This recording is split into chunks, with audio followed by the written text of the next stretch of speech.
परम सत्कार्यो गुरु प्यारी सात संगत जी राधा स्वामी जी। सात संगत जी कहते हैं, जब जीवन में सब कुछ खत्म होता दिखाई देने लगे तो इंसान का अपने आप पर से विश्वास टूट जाता है जी, और ऐसे में वो किसी सहारे की तरफ दौड़ता है जी। अगर सहारा सही मिल जाए तो इंसान की नैया पार लग जाती है जी, क्योंकि जब इंसान अंदर से बिल्कुल टूट चुका होता है तो उसके अंदर आत्मविश्वास की कमी हो जाती है जी। आत्मविश्वास, ये शब्द आपने बहुत बार सुना होगा। आत्मविश्वास का मतलब सेल्फ कॉन्फिडेंस, मतलब खुद के ऊपर विश्वास। ये चीज़ हमारे जीवन में कितनी ज़रूरी है और कैसे हमारे अंदर सेल्फ कॉन्फिडेंस आता है, आज की इस साखी को सुनकर आपको मालूम चल जाएगा जी। सात संगत जी, ये साखी एक गैर सत्संगी भाई की साखी है जी, जिसका एक खुशहाल परिवार था। जिंदगी में सब कुछ बहुत अच्छा चल रहा था जी। इस भाई का एक दोस्त था जो कि डेरे से जुड़ा हुआ था और वहाँ एक सेवादार था। इनकी दोस्ती बहुत ही गहरी थी। ना तो इस भाई के दोस्त को इसके साथ मंदिर में जाने से कोई परहेज था और ना ही इस भाई को अपने दोस्त के साथ सत्संग घरों में जाने से कोई मनाही थी।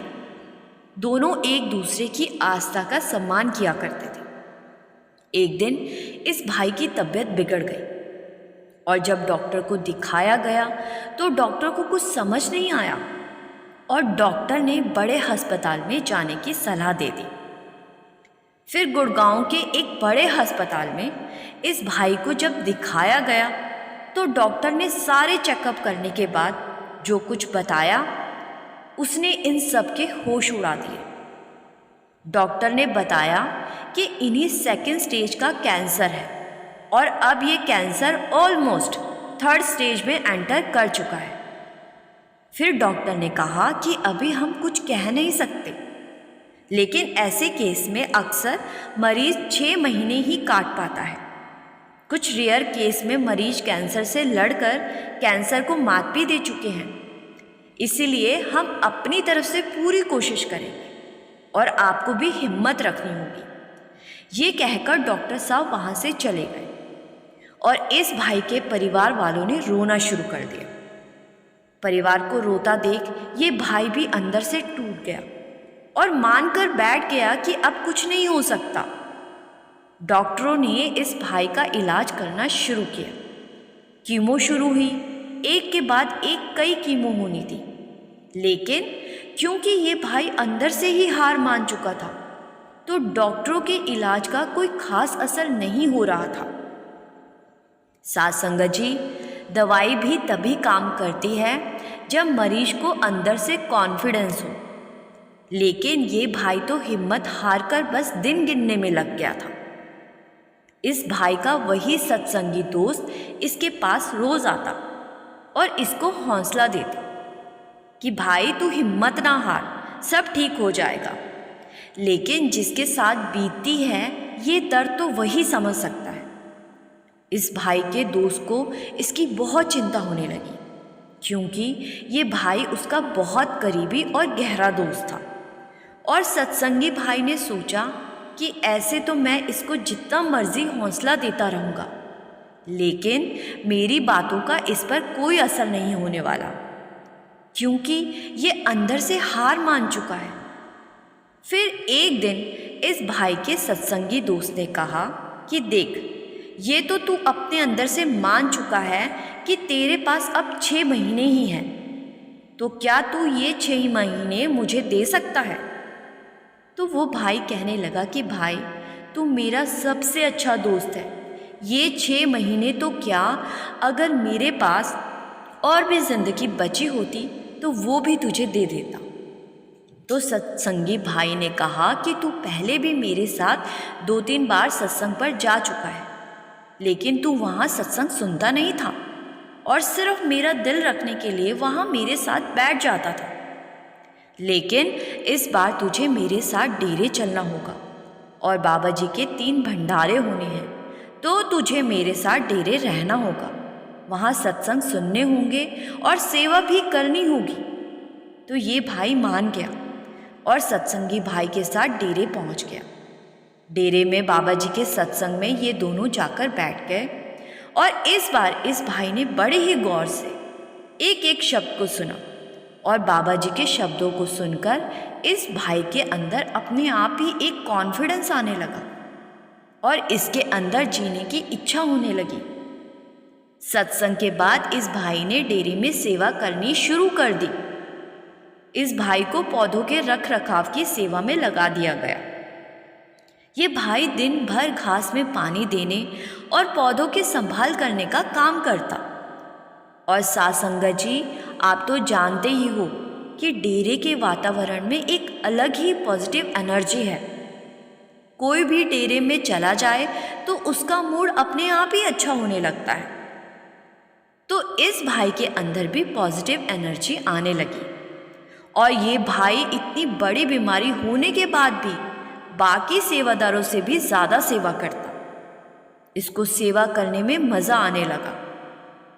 फिर बाबा जी का दूसरा भंडारा अगले हफ्ते में आया। इस भाई ने बाबा जी के सत्संग को बड़े ध्यान से सुना। उस दिन बाबा जी ने समझाया था, जो जीव मालिक की भजन बंदगी करता है, मालिक उसके भारी से भारी कर्मों को बड़े प्रेम से कटवा देता है। कर्मों का हिसाब तो अटल है, लेकिन भजन बंदगी करने वाले जीव के अंदर मालिक एक ताकत बख्श देता है, जिससे कि वो जीव अपने कर्मों के हिसाब को आसानी से भोग लेता है।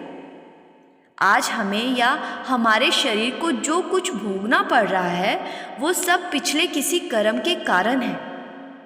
भजन बंदगी करने वाले जीव की सूली को मालिक एक छोटे से शूल में बदल देता है। बाबा जी की बातों को बड़ी ही गहराई से सुनने के बाद इस भाई ने ठान लिया कि वो अब अपनी बीमारी से लड़ेगा और अगर मालिक ने कृपा की तो नामदान भी ज़रूर लेगा। तो इस भाई ने अपने सत्संगी दोस्त से सारी बातें की और कहा कि मुझे नामदान लेना है। तो सत्संगी भाई खुश हो गया और कहने लगा कि तू चिंता ना कर, पहले तू ठीक हो जा, उसके बाद बाबा जी तुझे ज़रूर नामदान देंगे।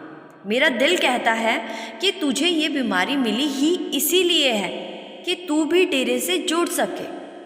बाबा जी ने जिसको अपने साथ मिलाना होता है उसको कैसे भी करके अपने साथ मिला लेते हैं।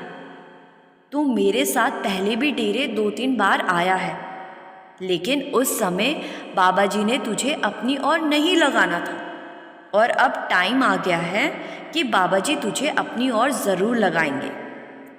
फिर डेरे से लौटने के बाद इस भाई के अंदर एक अलग ही ऊर्जा आ गई थी, जिसे देखकर इसके परिवार वाले भी हैरान थे। अब धीरे धीरे ये भाई रिकवरी करने लगा और लगभग 1 साल के कठिन इलाज के बाद इसने कैंसर को मात दे दी, क्योंकि इसके अंदर सेल्फ कॉन्फिडेंस आ चुका था और वो आया था बाबा जी की वजह से। बाबा जी ने जब अपनी किसी रूह को अपने पास बुलाना होता है तो कोई ना कोई बहाना तो ज़रूर बनता है। बाबा जी ने इस भाई को अपनी और शायद ऐसे ही लगाना था। कैंसर देकर बड़े प्रेम से बाबा जी ने इसके पिछले कोई कर्म भी कटवा दिए और इसको अपनी ओर भी लगा दिया। एक इंसान जो अपने जीवन के आखिरी दिन गिन रहा था, उसमें इतना बड़ा बदलाव आ गया कि वो मौत से लड़कर जीत गया। ये काम तो कोई चमत्कार ही कर सकता है। साथ संगत जी, इसीलिए कहा जाता है, बड़ी से बड़ी मुसीबत क्यों ना आ जाए, जिस इंसान के अंदर सेल्फ कॉन्फिडेंस होगा वो इंसान उस मुसीबत को बड़े आराम से झेलकर आगे निकल जाएगा। बाबा जी के सत्संग को सुनकर हर कोई पॉजिटिव हो जाता है। बात सिर्फ अमल की होती है। कोई पंडाल से बाहर निकलते ही फिर से अपनी पुरानी अवस्था यानी कि नेगेटिव सोच में वापस आ जाता है और कोई बाबा जी के सत्संग को अमल में ले आता है और ऐसा जीव अपने जीवन को ही बदल लेता है। इसीलिए बाबा जी हमेशा समझाते हैं कि सत्संग पर आने का मतलब ये नहीं कि सिर्फ हाजिरी लगानी है। सत्संग में आने का मतलब है कि सत्संग में बताई बातों को अमल में भी लाना है, तभी हमें फ़ायदा मिलेगा। साथ संगत जी, साखी अच्छी लगी तो वीडियो को लाइक और कमेंट में राधा स्वामी ज़रूर लिखिए जी। गुरु प्यारी साथ संगत जी, राधा स्वामी जी।